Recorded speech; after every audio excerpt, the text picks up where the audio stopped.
در سال 1789 بافت اجتماعی اروپا با شروع انقلاب فرانسه که طی آن مردم فرانسه علیه پادشاه و اشراف ستمگر خود قیام کردند و خواستار شنیده شدن صدای خود شدند، به هرج و مرج و بی‌نظمی کشیده شد.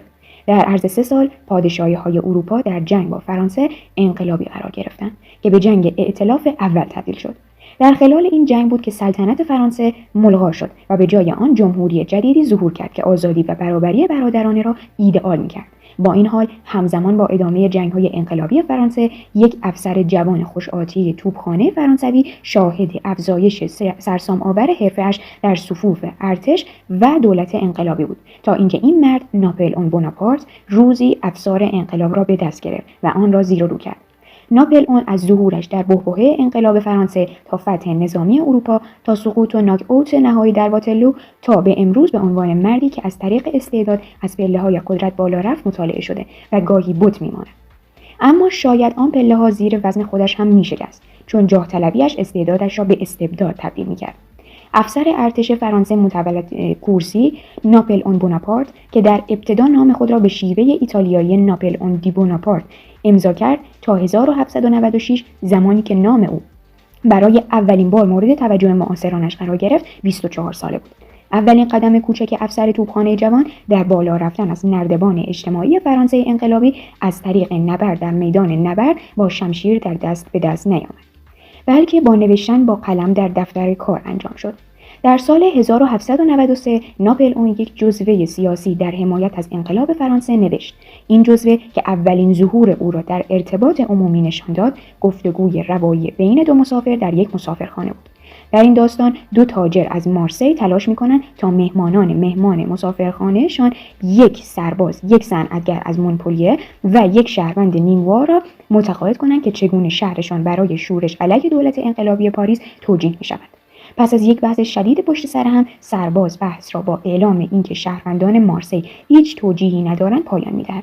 نارضایتی آنها هرچه باشد، در انداختن کشور خود به وضعیت درگیری داخلی و هرج و مرج در بحبوحه جنگ علیه مهاجمان خارجی، سرباز میگویند که هر گونه امتناع از اطاعت از دولت ژاکوبن در پاریس در چنین لحظات سختی هم خیانت و هم ضد انقلاب است.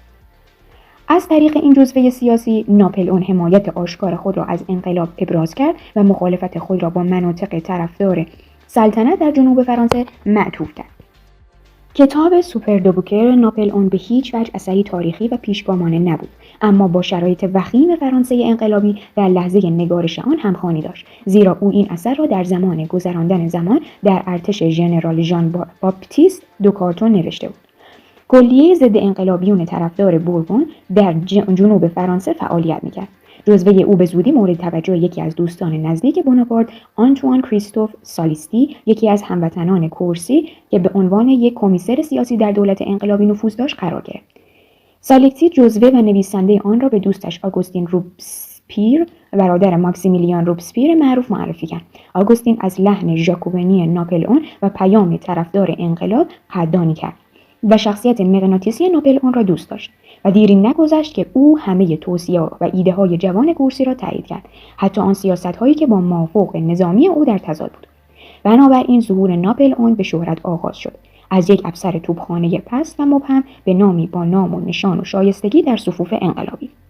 ناپلئون از طریق ارتباطش با سالیتی و روبسپیر در اواخر سال 1793 به کارکنان ژنرال کارتو در محاصره تولون در اواخر سال 1793 انتصابی به دست آورد، جایی که برای اولین بار شهرت خود را به عنوان یک فرمانده میدان جنگ با رهبری جمهوری خواهان فرانسوی به پیروزی بر بریتانیایی‌ها به دست آوردن نیروهای طرفدار سلطنت در آن دسامبر، او به خاطر نقشی که در این پیروزی داشت به عنوان قهرمان مورد ستایش قرار گرفت و به سرعت به سرتیپ ارتقا یافت.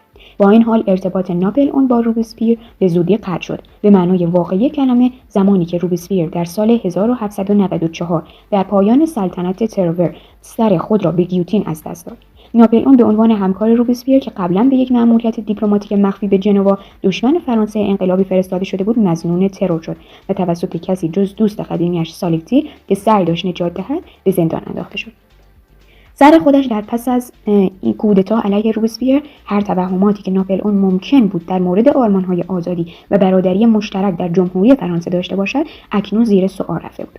با اینکه سرتیپ اکنون متوجه میزان فساد و دسیسه در دولت انقلابی شده است، با این وجود ناپلئون همچنان معتقد بود که انقلاب عامل خوبی در فرانسه بود. بناپارت توسط دوست قبلیش سالیتی از زندان آزاد شد و در ارتش غرب مشغول به کار شد و شورش‌های سلطنتی ضد انقلاب را در منطقه وندی سرکوب کرد. برای مدتی ناپلئون در واقع به فکر انتقال خدمات نظامی خود به امپراتوری عثمانی بود، زیرا به طرز باور نکردنی از مدیریت ضعیف و مدیریت آشفته ارتش‌های انقلابی ناامید شده بود. در اکتبر سال 1795 ناپلئون در پاریس بود که با دفتر توپوگرافی در کمیته امنیت عمومی کار میکرد که شورش سلطنتی‌ها علیه کنوانسیون ملی یا حاکم در خیابان‌های پاریس آغاز شد. وقتی که پل باراز رهبر کنوانسیون مسئولیت نیروهای جمهوری‌خواه در پاریس و سرکوب شورش‌ها را بر عهده گرفت، بناپارت همچنان اعتقادات وفاداری خود را به آرمان انقلاب نشان داد. بناپارت در یکی از بدنام‌ترین اقدامات اوایل دوران حرفه‌ایش به توپخانه‌اش دستور داد که از توپ‌هایشان به سمت اوباش خشمگین جمع‌آوری شده شلیک کنند و شورش را در رویدادی که به 13 وندمیار معروف شد با خشونت سرکوب کنند.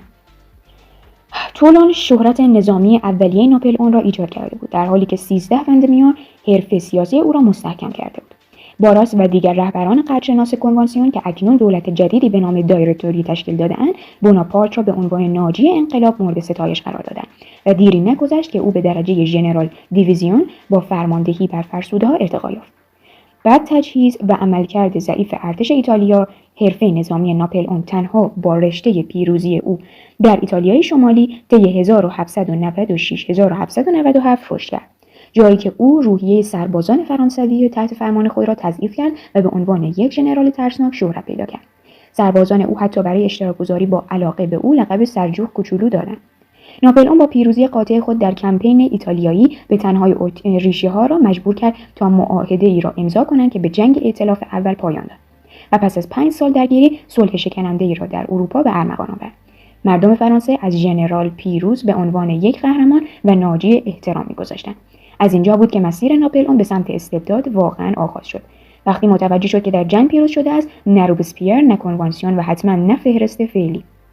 او به طور خصوصی گفت: من فقط در آغاز دوره‌ای هستم که باید بدوم. من دیگر نمیتوانم اطاعت کنم.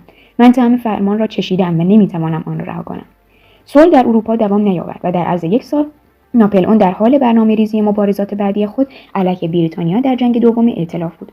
او بیابان‌های وسیع مصر را در نظر گرفت، جایی که فرصتی را دید تا ارتباطات تجاری امپراتوری بریتانیا را با مستعمره‌اش در هند قطع کند.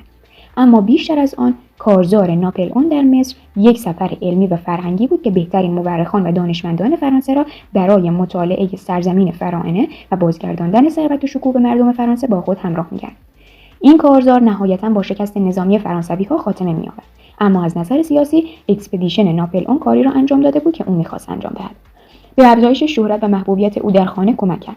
کودتای 18 برومر وقتی بناپارت در سال 1799 به فرانسه بازگشت مورد استقبال قرار گرفت. ناپلئون به اوج جدیدی از شهرت و شکوه رسید، در حالی که دیکتاتوری به نقطه بحران رسید.